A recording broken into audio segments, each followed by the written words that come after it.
నమస్తే, welcome to I dream. నేను మీ మాధురి.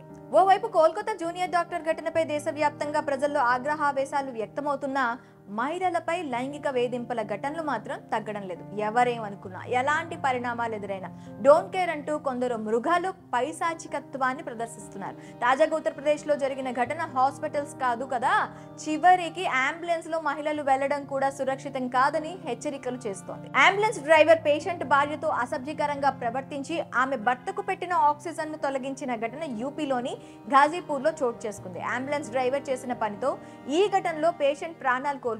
సిద్ధార్థ్ నగర్ జిల్లాకు చెందిన ఓ మహిళ ఆగస్టు 28న గజీపూర్ లోని ఆరావలి మార్గ్ లో ఉన్న ఒకరు హాస్పిటల్లో భర్తను చేర్పించింది. అయితే అక్కడ ఆసుపత్రి ఖర్చు తట్టుకోలేక తన భర్తను ఇంటికి తీసుకెళ్తానని వైద్యులను రిక్వెస్ట్ చేసింది. దీంతో డాక్టర్లు ఆమెకు ఓ అంబులెన్స్ డ్రైవర్ నెంబర్ ఇచ్చారు.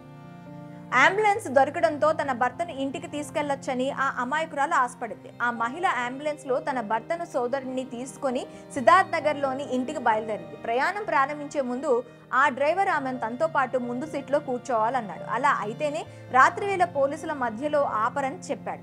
దీంతో నిజమే కావచ్చని నమ్మిన ఆ భార్య అలానే చేసింది.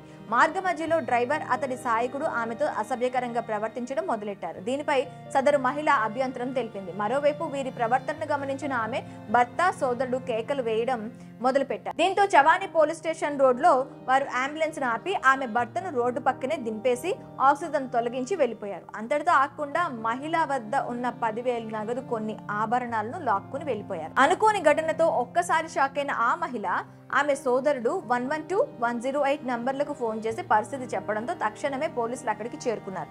ఆమె భర్తను మరో ఆసుపత్రికి తరలించారు. కానీ దురదృష్టవశాత్తు భర్త పరిస్థితి విషమించడంతో గోరఖ్పూర్ మెడికల్ కాలేజీకి తరలించారు. కానీ మార్గ మధ్యంలోనే అతడు ప్రాణాలు కోల్పోయాడు. ఇంటికి క్షేమంగా వెళ్తాం అనుకున్న టైంలో ఆ అంబులెన్స్ డ్రైవర్ లైంగిక వేధింపుల వల్ల చివరికి ఆమె భర్త ప్రాణాలు కోల్పోయింది. ఈ ఘటనపై కేసు నమోదు చేసుకున్న పోలీసులు దర్యాప్తు చేస్తున్నారు.